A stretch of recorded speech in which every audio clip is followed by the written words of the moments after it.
आज का मुद्दा ये है फ्रेंड्स कि हमें कोचिंग करनी चाहिए या नहीं। देखो, कोचिंग जो इतिहास में है ना, मुझे तो नहीं लगता कि करनी चाहिए।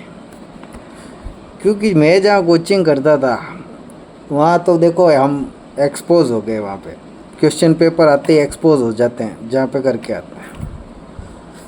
तो मेरा तो यही कहना है कि भैया सेल्फ स्टडी है ना, इतिहास में तो बेस्ट है। ठीक है, सेल्फ स्टडी करो मस्ती से और एग्ज़ाम निकल जाता है। नेट का एग्ज़ाम तो आराम से निकलता है, नेट और सेट सेल्फ स्टडी से।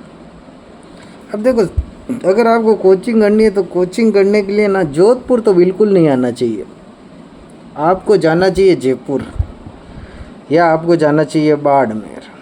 ठीक है, इसमें क्या है कि जोधपुर में क्या है कि एक्सपोज हो गए हैं यहाँ पे, है ना। जोधपुर में पहली वाली पढ़ाई नहीं रही है। सब ज़्यादातर अब जो है ना बच्चे जो है पढ़ने के लिए जयपुर ही जा रहे हैं इतिहास के लिए। तो भैया जो गुरु होता है ना, गुरु ज़रूर बनाओ पर गुरु घंटाल नहीं बनाओ। मेरा तो यही कहना है। क्योंकि जब घंटाल बना लेते हैं ना तब अपन है जहाँ हमारे क्या है, ज़िंदगी की बच जाती है, ऐसी की तैसी हो जाती है। तो मेरे ख्याल से हमें इतिहास के लिए ना सेल्फ स्टडी करनी चाहिए। सेल्फ स्टडी सिर्फ, और कोई भी कोचिंग संस्थान या फिर कोई भी टीचर आपकी हेल्प नहीं कर पाएगा। इतिहास में तो बिल्कुल नहीं कर पाएगा। क्योंकि इतिहास है रट्टू सब्जेक्ट, वहाँ समझने का है ही नहीं। ये सब जो बताते ना इतिहास समझना चाहिए, ये करना चाहिए, मेरे घंटे से वहाँ पे तो फैक्ट आता है। फैक्ट याद है तो ठीक है, लाइन याद है ना, लाइन टू लाइन वो याद है तो ठीक है, नहीं तो तुम्हारी बच जाएगी, ऐसी की तैसी हो जाएगी तुम्हारी। फैक्ट याद नहीं है तो अब फैक्ट याद करने के लिए कोचिंग की ज़रूरत ही नहीं है ना। पढ़ो मस्ती से, आर्य पढ़ लो, आर्य से ही हो जाएगा। आर्य पढ़ो, दृष्टि वाली पढ़ो, पप्पू सिंह प्रजापत वाली पढ़ो, कोई भी किताब पढ़ो, बस सेल्फ स्टडी करो। मेरा कहने का मतलब है, अगर अपन सेल्फ स्टडी करेंगे ना तो थोड़ा पास होने के चांसेस है। वरना तो एल तो लगे ही पड़े। एल मतलब लॉस तो अपन को हो ही जाता है। तो मेरा कहने का मतलब ये है कि भैया कोचिंग करो तो जयपुर या बाड़मेर करना, जोधपुर मत करो। जोधपुर में इतना आपको वही रटी लाइन ही लिखवाएंगे। बाकी तो जयपुर जाओ, बाड़मेर जाओ, जहाँ जाना है जाओ, यहाँ मत आओ बस। और हर किसी टीचर पे ट्रस्ट मत करो। उसकी एक दो डेमो भी मत देखो, सप्ताह भर तक देखो, पूरे सप्ताह भर एनालिसिस करो, उसको पहचानो गुरु है कि गुरु घंटाल है।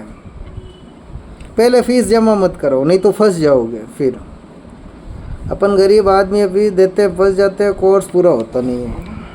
ठीक है, तो मेरा कहने का मतलब ये है कि कोचिंग तो हमें नहीं करनी चाहिए। अगर करनी है तो भैया यूट्यूब पे बहुत सारे करोड़ों वीडियो पड़े हैं, वो देख लो, ज़्यादा ही शौक है तो। ऑनलाइन कोई कोर्स लेना है तो मत लेना, क्योंकि वो देख नहीं पाएंगे। सिर्फ और सिर्फ यूट्यूब ये से पढ़ो, चैट जीपीटी से पढ़ो, गूगल करो, किताब पढ़ो, बस। फैक्ट्स याद है ना तो एग्ज़ाम में वो आ जाएगा, और ये नहीं याद है तो लॉस हो जाएगा बस। एल मतलब लॉस लगना पक्का है। अच्छा, कोचिंग कर ली किसी ने गलती से, जैसे हमने भी 12 जनों ने कर ली थी, 12 के 12 एल लग गए थे, तो उसका फिर कोई नतीजा नहीं है। पैसा, पानी, पेट्रोल सब वेस्ट जाता है। आपका कोर्स पूरा नहीं हो पाता, आप रिवीजन नहीं कर पाते, बस यही है। दुखी हो जाओगे आप फिर, है ना, दुखी हो जाओगे। यहाँ जोधपुर में दुखी हो जाओगे। तो इससे अच्छा यही है कि भैया सेल्फ स्टडी करो। सेल्फ स्टडी बेस्ट है। किताबें मार्केट में पड़ी है, पेपर जो आ रहे हैं उनका आप देख ही रहे हो किस लेवल के आ रहे हैं। करते क्या है एक्चुअल में, टीचर जो क्लिप्स डालते हैं ना, किसी का नाम नहीं ले रहा हूँ मैं, वो क्या हिस्ट्री ऑप्शनल की जो क्लासेस होती है ना, उनके क्लिप्स उठा उठा के जीके के पेपर सॉल्व करा रहे। अब मेरे को एक बात बताओ यार, जो जीके का बच्चा है वो हिस्ट्री ऑप्शनल की क्लासेस देखेगा क्या? नहीं देखेगा ना। फिर भी ये क्या है, कुछ कोचिंग वाले बदतमीज होते हो, बदतमीजी की वो सारी हदें पार कर देते हैं। करो, करना है तो करो। जो बच्चा समझदार होगा तो सेल्फ स्टडी करेगा, नहीं होगा तो फिर लॉस है ही, लगे रहेंगे लॉस। ठीक है गाइस, लाइक सब्सक्राइब करो।